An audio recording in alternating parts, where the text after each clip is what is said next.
ओम नमः शिवाय।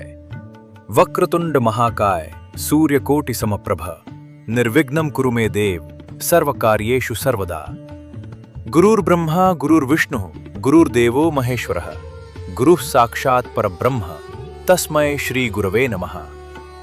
देवों के देव महादेव नीलकंठ त्रिलोकीनाथ भक्तवत्सल भगवान शिव को हमारा कोटि कोटि प्रणाम।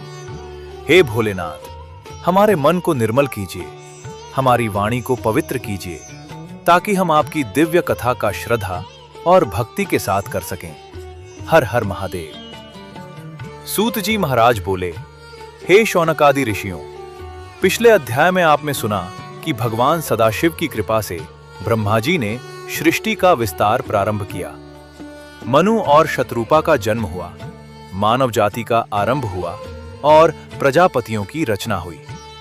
लेकिन अभी भी सृष्टि का सबसे महत्वपूर्ण कार्य शेष था। भगवान शिव स्वयं योगीश्वर थे। वे कैलाश पर्वत पर समाधि में लीन रहते थे। उधर आदिशक्ति भी भगवान शिव के साथ लोक कल्याण के लिए पृथ्वी पर अवतरित होना चाहती थी। इसीलिए भगवान की दिव्य योजना के अनुसार एक ऐसी घटना होने वाली थी जो आने वाले युगों तक सनातन धर्म की सबसे पवित्र कथाओं में गिनी जाएगी। ये कथा है माता सती के अवतार की। सूत जी बोले, ब्रह्मा जी के अनेक मानस पुत्रों में दक्ष प्रजापति अत्यंत तेजस्वी, विद्वान और कर्मठ थे। उन्होंने कठोर तपस्या और यज्ञों के द्वारा अपार यश प्राप्त किया। उनके महलों में प्रतिदिन वेदों का उच्चारण होता था। ऋषि मुनि उनका सम्मान करते थे। देवता भी उनके यज्ञों में सम्मिलित होते थे। धीरे धीरे दक्ष का प्रभाव तीनों लोकों में फैलने लगा। लेकिन जहां सम्मान बढ़ता है, वहां अहंकार का जन्म होने का भी खतरा रहता है। दक्ष अभी धर्मात्मा थे, किंतु उनके हृदय में सम्मान पाने की इच्छा धीरे धीरे बढ़ने लगी। यही छोटा सा बीज भविष्य में एक बहुत बड़े विनाश का कारण बनने वाला था। दक्ष प्रजापति की पत्नी का नाम था प्रसूति। वे अत्यंत धर्मपरायण, पतिव्रता और भगवान की परम भक्त थीं। एक दिन उन्होंने दक्ष से कहा, स्वामी, हमारे महल में सब कुछ है, किंतु एक कन्या का अभाव है।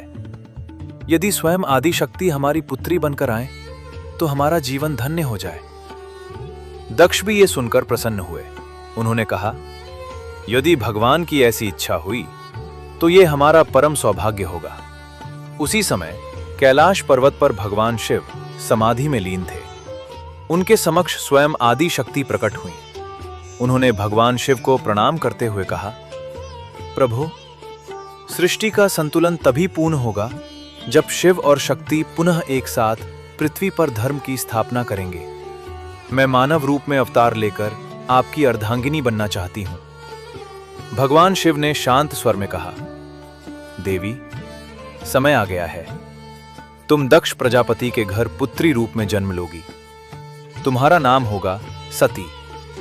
तुम्हारी भक्ति, तपस्या और त्याग युगों युगों तक संसार के लिए आदर्श बनेंगे। ये सुनकर आदिशक्ति ने भगवान शिव को प्रणाम किया। पूरा कैलाश ओम की दिव्य ध्वनि से गूंज उठा। कुछ समय बाद दक्ष प्रजापति के महल में एक दिव्य प्रकाश प्रकट हुआ। चारों दिशाओं में अद्भुत सुगंध फैल गई। देवताओं ने आकाश से पुष्प वर्षा की। ऋषियों ने वेद मंत्रों का उच्चारण किया और उसी शुभ घड़ी में आदिशक्ति ने माता सती के रूप में जन्म लिया। जन्म लेते ही बालिका के मुख पर दिव्य तेज दिखाई दे रहा था। उनकी आंखों में अलौकिक शांति थी। पूरा महल आनंद से भर उठा। दक्ष प्रजापति ने अपनी पुत्री को गोद में उठाया। उनकी आंखों में प्रेम के आंसू थे। उन्होंने कहा, आज मेरा जीवन धन्य हो गया। सूत जी महाराज बोले, हे शौनकादि ऋषियों, माता सती के जन्म के साथ ही दक्ष प्रजापति के महल में आनंद का वातावरण छा गया। देवताओं ने आकाश से पुष्पों की वर्षा की।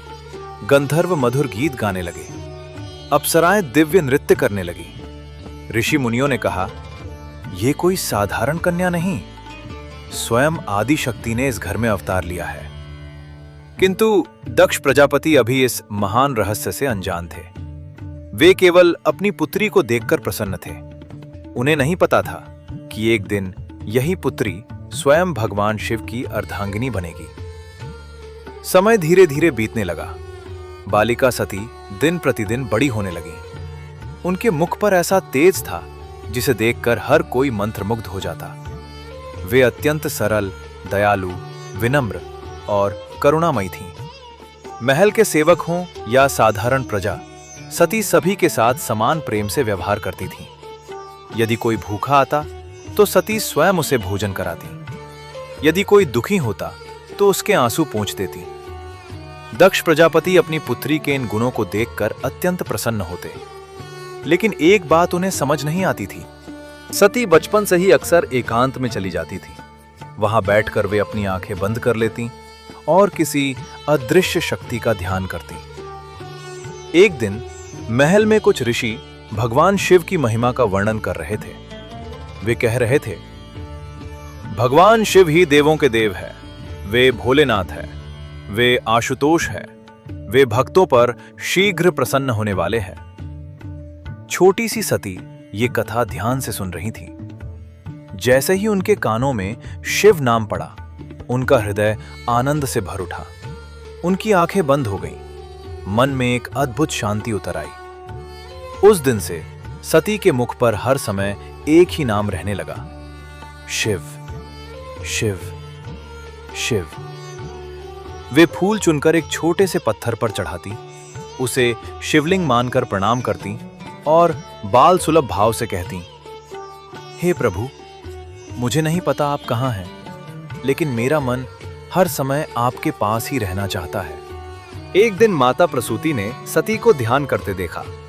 उन्होंने प्रेम से पूछा, पुत्री, तुम किसका ध्यान करती रहती हो?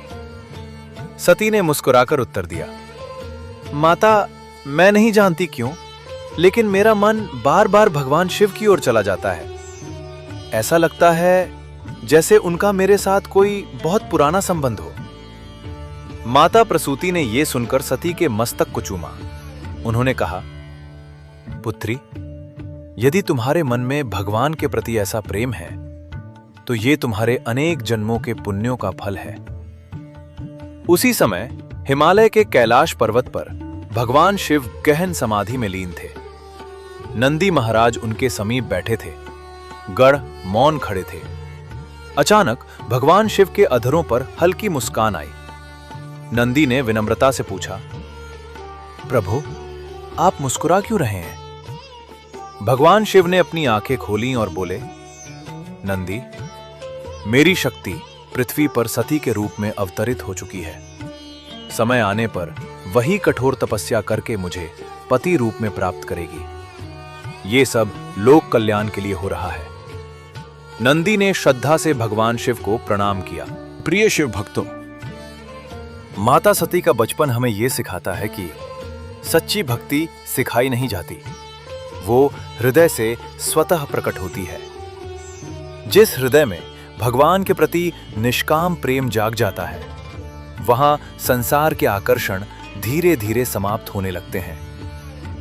भक्ति का आरंभ बचपन से हो या बुढ़ापे में, यदि वो सच्चे मन से हो तो भगवान अवश्य स्वीकार करते हैं। सूत जी महाराज बोले, हे शौनकादि ऋषियों, अब समय निकट आ गया था जब देवर्षि नारद दक्ष प्रजापति के महल में आने वाले थे।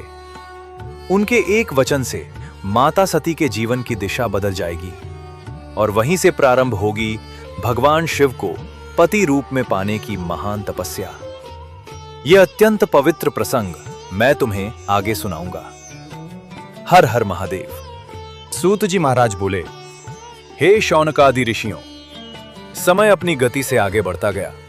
माता सती अब बालिका से किशोरी हो चुकी थी। उनका तेज दिन प्रतिदिन बढ़ता जा रहा था। दक्ष प्रजापति के महल में अनेक राजकुमार, ऋषि और देवता आते थे। सब उस दिव्य कन्या को देखकर आश्चर्य करते, किंतु सती के मन में किसी वैभव, राजसी जीवन या ऐश्वर्य की इच्छा नहीं थी। उनका मन तो केवल भगवान शिव के चरणों में लगा रहता था। प्रातःकाल सूर्योदय से पहले उठना, नदी में स्नान करना, फूल चुनना और शिवलिंग की पूजा करना, यही उनकी सबसे प्रिय दिनचर्या बन चुकी थी। वे प्रतिदिन श्रद्धा से कहती, हे प्रभु, यदि मेरे मन की भक्ति सच्ची है तो मुझे अपने चरणों की सेवा का अवसर अवश्य दीजिए। एक दिन दक्ष प्रजापति के महल में वीणा की मधुर ध्वनि सुनाई दी। नारायण नारायण। महल के सभी लोग समझ गए, देवर्षि नारद पधार चुके हैं। दक्ष प्रजापति स्वयं द्वार तक गए। उन्होंने नारद मुनि का आदर पूर्वक स्वागत किया, उनके चरण धोए, आसन अर्पित किया और विनम्रता से कहा, भगवन, आज हमारा घर पवित्र हो गया। भगवन, आज हमारा घर पवित्र हो गया, कृपया हमें अपना आशीर्वाद दें। नारद मुनि मुस्कुराए और बोले, राजन, तुम्हारे घर में स्वयं जगदम्बा विराजमान है, यह स्थान पहले से ही पवित्र है। दक्ष यह बात सुनकर मुस्कुराए, किंतु नारद के शब्दों का वास्तविक अर्थ वे समझ नहीं पाए। कुछ देर बाद माता सती भी वहां आई। उन्होंने श्रद्धा से नारद मुनि के चरण स्पर्श किए। नारद मुनि ने जैसे ही सती को देखा, वे ध्यान मग्न हो गए। उनकी दिव्य दृष्टि ने पहचान लिया, ये कोई साधारण राजकुमारी नहीं, ये स्वयं आदिशक्ति हैं। उन्होंने सती को आशीर्वाद दिया, पुत्री, तुम्हारा जीवन तीनों लोकों का कल्याण करेगा। सती ने विनम्रता से पूछा, भगवन, मेरे मन में बचपन से एक ही नाम गूंजता रहता है, शिव। मैं उन्हें देखे बिना भी अपना सब कुछ मानती हूं, ऐसा क्यों? नारद मुनि मुस्कुराए। उन्होंने अपनी वीणा रख दी और बोले, पुत्री, ये कोई साधारण आकर्षण नहीं है, ये अनेक जन्मों का दिव्य संबंध है। तुम्हारा हृदय जिस महायोगी का स्मरण करता है, वे कोई और नहीं, स्वयं भगवान सदाशिव है। नारद मुनि बोले, भगवान शिव कैलाश पर्वत पर निवास करते हैं। वे दिगंबर हैं। उनके शरीर पर भस्म का लेप है। उनकी जटाओं में मां गंगा विराजमान है। मस्तक पर अर्धचंद्र शोभा देता है। गले में सर्प सुशोभित है। हाथ में त्रिशूल और डमरू है। वे संसार के सबसे बड़े योगी हैं, किंतु भक्तों के लिए सबसे सरल और दयालु भगवान भी वही हैं। सती मंत्रमुग्ध होकर सुनती रहीं। उनकी आंखों से प्रेम के आंसू बहने लगे। उन्होंने मन ही मन प्रण किया, यदि मैं विवाह करूंगी तो केवल भगवान शिव से, अन्य किसी को मैं अपना पति नहीं मानूंगी। नारद मुनि बोले, पुत्री, भगवान शिव को प्राप्त करना सरल नहीं है। वे तप से प्रसन्न होते हैं, भक्ति से प्रसन्न होते हैं और निष्काम प्रेम से प्रसन्न होते हैं। यदि तुम्हारा संकल्प अटल रहेगा तो स्वयं महादेव तुम्हें स्वीकार करेंगे। सती ने दोनों हाथ जोड़कर उत्तर दिया, भगवन, मैं अपना संपूर्ण जीवन भगवान शिव की आराधना में समर्पित कर दूंगी। चाहे कितनी भी कठिन तपस्या करनी पड़े, मैं पीछे नहीं हटूंगी। नारद मुनि ने प्रसन्न होकर कहा, तुम्हारा यह संकल्प अवश्य पूर्ण होगा। यह स्वयं भगवान की इच्छा है। प्रिय शिव भक्तों, इस प्रसंग से हमें यह शिक्षा मिलती है कि जब हमारा लक्ष्य पवित्र हो तो हमें धैर्य, तप और विश्वास के साथ आगे बढ़ना चाहिए। सच्चा प्रेम कभी स्वार्थ पर आधारित नहीं होता, वो समर्पण पर आधारित होता है। माता सती का भगवान शिव के प्रति प्रेम हमें यही सिखाता है कि ईश्वर को पाने का सबसे सरल मार्ग है अटूट श्रद्धा, धैर्य और निष्काम भक्ति। सूत जी महाराज बोले, हे शौनकादि ऋषियों, अब माता सती ने अपने जीवन का सबसे बड़ा संकल्प ले लिया था। आगे वे राजमहल का सुख छोड़कर भगवान शिव को पति रूप में पाने के लिए कठोर तपस्या करेंगी। कैसी थी वो तपस्या? देवताओं ने उनकी परीक्षा क्यों ली? और भगवान शिव कब पहली बार सती के सामने प्रकट हुए? ये दिव्य कथा हम अगले भाग में सुनेंगे। हर हर महादेव। सूत जी महाराज बोले, हे शौनकादि ऋषियों, देवर्षि नारद के मुख से भगवान शिव की महिमा सुनने के बाद माता सती का मन पूर्णतः महादेव के चरणों में समर्पित हो गया। दिन हो या रात्रि, जागृत अवस्था हो या स्वप्न, उनके हृदय में केवल एक ही नाम गूंजता था, शिव शिव शिव।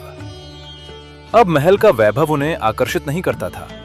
रत्नों से सजे कक्ष, स्वर्ण के आभूषण, राजसी वस्त्र सब उन्हें तुच्छ लगने लगे। उनका सबसे बड़ा आभूषण था भगवान शिव का स्मरण। एक दिन माता सती अपने महल के उद्यान में अकेली बैठी थी। उन्होंने आकाश की ओर देखा और मन ही मन प्रार्थना की, हे प्रभु, यदि मेरा जन्म केवल आपके चरणों की सेवा के लिए हुआ है तो मुझे इतनी शक्ति दीजिए कि मैं किसी भी कठिन तपस्या से पीछे न हटूं। यदि आप मुझे स्वीकार नहीं करेंगे तो मैं जीवन भर किसी अन्य को अपना पति नहीं मानूंगी। उनकी यह प्रार्थना इतनी निर्मल थी कि उसकी ध्वनि सीधे कैलाश पर्वत तक पहुंची। उसी समय भगवान शिव समाधि में लीन थे।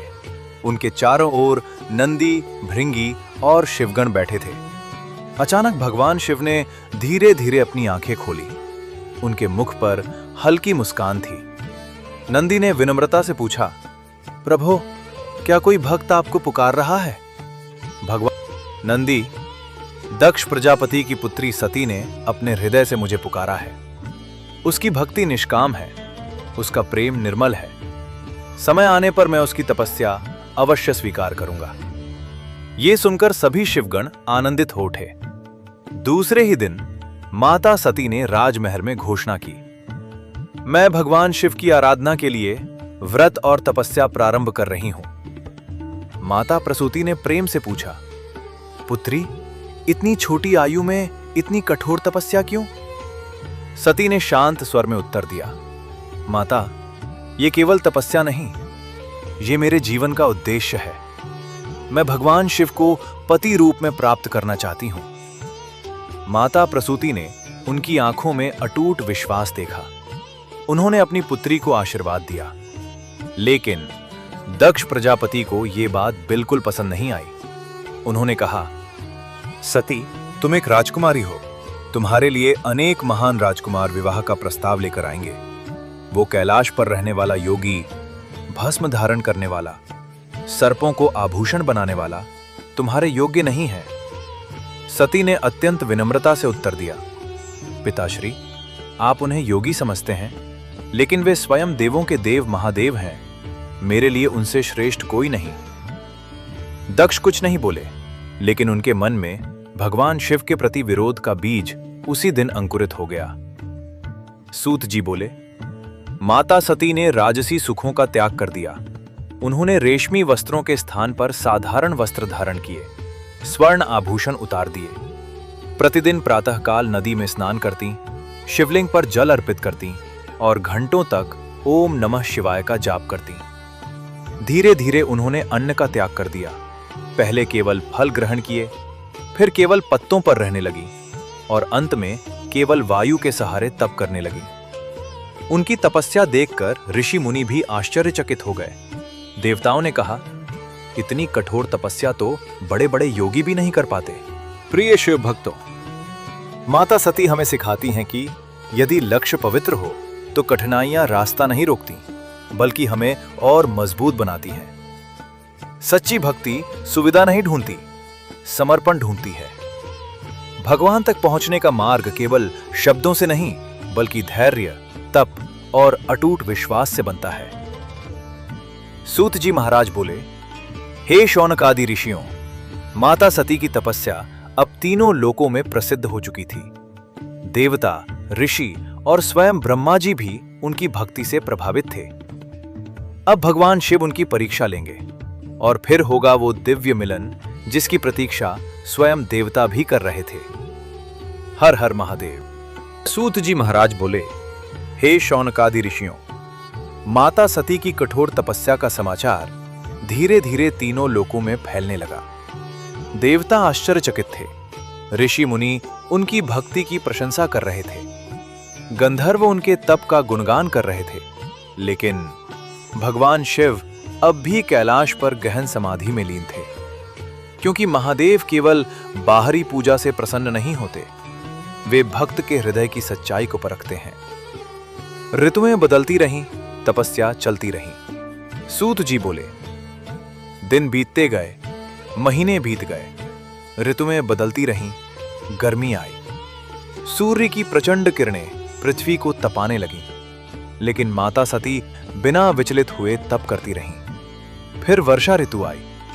घनघोर वर्षा होने लगी, चारों ओर बिजली चमकने लगी, किंतु सती अचल बैठी रहीं। इसके बाद कड़ाके की ठंड आई। हिमालय की बर्फीली हवाएं चलने लगीं। उनके शरीर पर केवल साधारण वस्त्र थे, फिर भी उनके ध्यान में कोई बाधा नहीं आई। उनके मुख पर केवल एक ही मंत्र था, ओम नमः शिवाय, ओम नमः शिवाय, ओम नमः शिवाय। एक दिन देवराज इंद्र ने ब्रह्मा जी से कहा, प्रभु, माता सती की तपस्या दिन प्रतिदिन बढ़ती जा रही है। उनका तेज इतना प्रबल हो गया है कि तीनों लोक प्रकाशित होने लगे हैं। क्या भगवान शिव अब भी उनकी परीक्षा लेते रहेंगे? ब्रह्मा जी मुस्कुराए।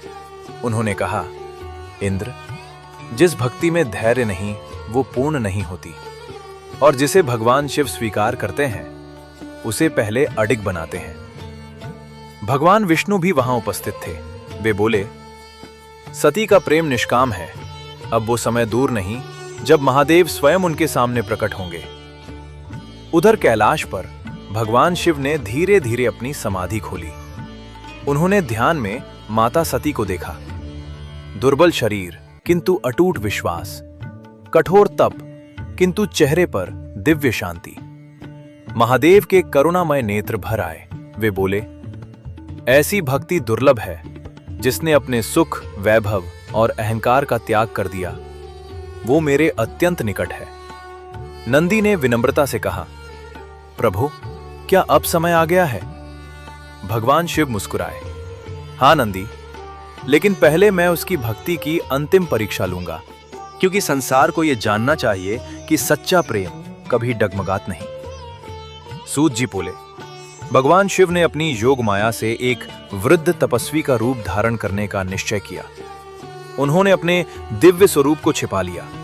अब वे साधारण सन्यासी के वेश में माता सती के सामने जाने वाले थे। वे ये नहीं देखना चाहते थे कि सती उन्हें पहचानती है या नहीं। वे ये देखना चाहते थे, क्या सती का प्रेम भगवान के स्वरूप से है या उनके वैभव से। यही परीक्षा आने वाले समय में सती की अटूट भक्ति को पूरे संसार के सामने प्रकट करने वाली थी। प्रिय शिव भक्तों, ईश्वर हमारी परीक्षा हमें गिराने के लिए नहीं लेते, बल्कि हमें उस योग्य बनाने के लिए लेते हैं जिस आशीर्वाद के लिए हम प्रार्थना कर रहे होते हैं। यदि जीवन में कठिन समय आए तो ये मत सोचिए कि भगवान दूर हो गए हैं। हो सकता है वे आपको किसी बड़ी कृपा के लिए तैयार कर रहे हों। इसलिए हर परिस्थिति में विश्वास बनाए रखिए और महादेव का नाम लेते रहिए। सूत जी महाराज बोले, हे शौनकादि ऋषियों, भगवान शिव ने जब माता सती की निष्काम भक्ति देखी तो उन्होंने सोचा, अब समय आ गया है कि संसार को सच्ची भक्ति का अर्थ बताया जाए। उन्होंने अपने दिव्य स्वरूप को योग माया से ढक लिया। उनके सिर पर जटाएं थीं, हाथ में एक दंड था, कंधे पर कमंडल, साधारण वस्त्र, चेहरे पर वृद्ध ब्राह्मण का तेज। उन्हें देखकर कोई भी पहचान नहीं सकता था कि यही स्वयं देवों के देव महादेव हैं। धीरे धीरे वे उस वन में पहुंचे जहां माता सती कठोर तपस्या कर रही थीं। माता सती ध्यान मग्न बैठी थीं। उनके सामने मिट्टी का शिवलिंग स्थापित था। बिल्वपत्र और वन के पुष्प अर्पित थे। तभी उन्हें किसी के आने का आभास हुआ। उन्होंने अपनी आंखें खोली। सामने एक तेजस्वी वृद्ध ब्राह्मण खड़े थे। माता सती तुरंत उठीं। उन्होंने हाथ जोड़कर प्रणाम किया। स्वागत है ब्राह्मण देव, कृपया आसन ग्रहण करें। उन्होंने वन के फल और जल अर्पित किया। वृद्ध ब्राह्मण मुस्कुराए। वे बोले, पुत्री, तुम राजमहल की राजकुमारी होकर इस घने वन में इतनी कठोर तपस्या क्यों कर रही हो? माता सती ने शांत स्वर में उत्तर दिया, ब्राह्मण देव, मैं भगवान शिव को अपने पति रूप में प्राप्त करना चाहती हूँ। इसी उद्देश्य से ये तपस्या कर रही हूँ। ये सुनते ही वृद्ध ब्राह्मण ने आश्चर्य का अभिनय किया। उन्होंने कहा, क्या कहा? तुम उस शिव से विवाह करना चाहती हो जो शमशान में रहता है, जो शरीर पर भस्म लगाता है, जो गले में सर्प धारण करता है, जिसके पास न राजमहल है, न धन, न आभूषण, न कोई राजसी वैभव। सती शांत रहीं, उन्होंने कुछ नहीं कहा। वृद्ध ब्राह्मण आगे बोले, पुत्री, तुम जैसी सुंदर, गुणवती और राजकुल में जन्मी कन्या के लिए अनेक राजकुमार योग्य हैं। स्वर्ग के देवता भी तुम्हें पत्नी बनाना चाहेंगे। फिर तुम उस विरक्त योगी को ही क्यों चुनना चाहती हो? कुछ क्षणों के लिए वातावरण बिल्कुल शांत हो गया। वन की हवाएं भी जैसे रुक गईं। सभी देवता अदृश्य रूप से इस संवाद को सुन रहे थे। वे जानना चाहते थे, क्या माता सती अपने निर्णय पर अटल रहेंगी? माता सती ने दोनों हाथ जोड़कर अत्यंत विनम्र स्वर में कहा, ब्राह्मण देव, आपने भगवान शिव को केवल बाहरी रूप से देखा है। मैंने उन्हें अपने हृदय से जाना है। आपको उनके शरीर पर भस्म दिखाई देती है, मुझे उसमें वैराग्य दिखाई देता है। आपको उनके गले का सर्प दिखाई देता है, मुझे उसमें निर्भयता दिखाई देती है। आपको उनका शमशान में रहना दिखाई देता है, मुझे उसमें संसार के मोह से पूर्ण विरक्ति दिखाई देती है। वे दिगंबर हैं क्योंकि उन्हें किसी वस्तु का अहंकार नहीं। वे भोले हैं क्योंकि उनका हृदय करुणा से भरा है। वे महादेव हैं क्योंकि देवता भी उनकी शरण में आते हैं। यह सुनकर वह वृद्ध ब्राह्मण कुछ क्षण मौन हो गए। माता सती आगे बोली, यदि संसार के सभी लोग भगवान शिव का अपमान करें, तब भी मेरा विश्वास नहीं डगमगाएगा। यदि मुझे जीवन भर तप करना पड़े, तो भी मैं केवल भगवान शिव को ही अपना पति मानूंगी। सूत जी बोले। माता सती के ये वचन सुनकर आकाश में उपस्थित देवता भाव विभोर हो उठे। ऋषि मुनियों ने कहा, धन्य है माता सती। सूत जी महाराज बोले, हे शौनकादि ऋषियों, माता सती के मुख से भगवान शिव की ऐसी दिव्य महिमा सुनकर वृद्ध ब्राह्मण कुछ क्षणों तक मौन खड़े रहे। उनकी आंखों में करुणा झलक रही थी। उनके चेहरे पर दिव्य मुस्कान फैल गई। उन्होंने सती से कहा, पुत्री, यदि कोई तुम्हारे सामने भगवान शिव का अपमान करे, तो क्या तुम फिर भी उन्हीं को अपना सर्वस्व मानोगी? माता सती ने बिना एक क्षण गवाए उत्तर दिया, ब्राह्मण देव, मेरे लिए भगवान शिव केवल एक देवता नहीं है। वे मेरे प्राण हैं, मेरी आत्मा है, मेरे आराध्य हैं। यदि संसार का प्रत्येक व्यक्ति उनका विरोध करे, तब भी मेरा विश्वास नहीं बदलेगा। यदि मुझे जन्म जन्मांतर तक प्रतीक्षा करनी पड़े, तो भी मैं केवल भगवान शिव को ही अपना पति स्वीकार करूंगी। इतना कहते कहते माता सती की आंखों से प्रेम के आंसू बहने लगे। उन्होंने शिवलिंग के सामने सिर झुका दिया और कहा, हे प्रभु, यदि मेरी भक्ति में तनिक भी छल नहीं है, तो एक बार मुझे अपने दर्शन दीजिए। उसी क्षण अचानक संपूर्ण वन दिव्य प्रकाश से भर उठा। आकाश में बादल गरजने लगे। डमरू की अनंत ध्वनि चारों दिशाओं में गूंज उठी। डम डम डम डमरू। धरती हल्के हल्के कांपने लगी। वन के सभी वृक्ष श्रद्धा से झुक गए। नदियों का जल शांत हो गया। देवताओं ने आकाश से पुष्पों की वर्षा प्रारंभ कर दी। वृद्ध ब्राह्मण का रूप धीरे धीरे विलीन होने लगा।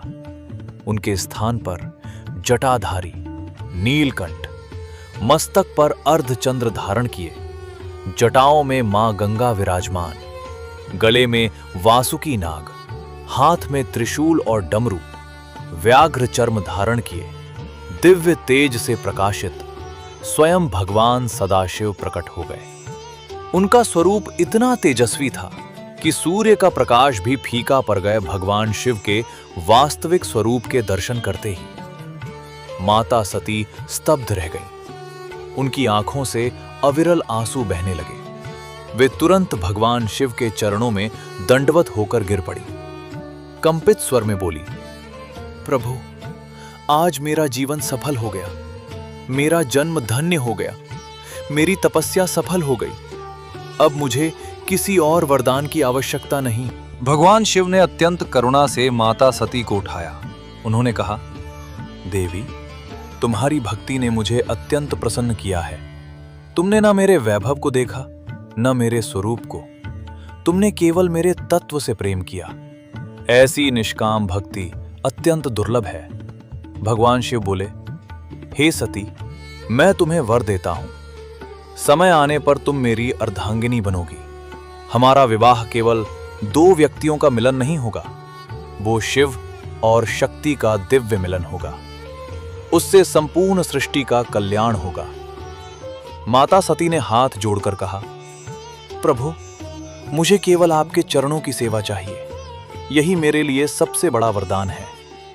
भगवान शिव मुस्कुराए। उन्होंने सती के मस्तक पर करुणा से अपना हाथ रखा। उसी क्षण सती का संपूर्ण शरीर दिव्य तेज से प्रकाशित हो उठा। सूत जी बोले, भगवान शिव के वरदान की घोषणा होते ही तीनों लोकों में आनंद की लहर दौड़ गई। देवराज इंद्र ने पुष्प वर्षा की, ब्रह्मा जी ने वेद मंत्रों का उच्चारण किया। भगवान विष्णु मुस्कुराकर बोले, अब सृष्टि का संतुलन पूर्ण होगा। शिव और शक्ति का मिलन समस्त लोकों के लिए मंगलकारी सिद्ध होगा। गंधर्व मधुर गीत गाने लगे, अप्सराएं नृत्य करने लगी, शिवगण हर हर महादेव का जय घोष करने लगे। पूरा ब्रह्मांड दिव्य आनंद से भर गया। प्रिय शिव भक्तों, भगवान शिव बाहरी रूप नहीं देखते, वे हृदय की पवित्रता देखते हैं। यदि हमारी भक्ति में स्वार्थ नहीं, विश्वास अटूट हो और समर्पण सच्चा हो, तो भगवान उचित समय पर हमारी प्रार्थना अवश्य स्वीकार करते हैं। महादेव देर कर सकते हैं, लेकिन भक्त की सच्ची पुकार कभी अनसुनी नहीं करते। सूत जी महाराज बोले, हे शौनकादि ऋषियों, अब भगवान शिव ने माता सती को स्वीकार तो कर लिया, किंतु विवाह अभी शेष था। जब दक्ष प्रजापति को यह समाचार मिलेगा तो उनके मन में क्या विचार आएंगे? कैसे ब्रह्मा जी और भगवान विष्णु विवाह का प्रस्ताव लेकर कैलाश जाएंगे और कैसे होगा शिव सती के दिव्य विवाह की तैयारी? ये अद्भुत कथा हम अगले एपिसोड में सुनेंगे। हर हर महादेव।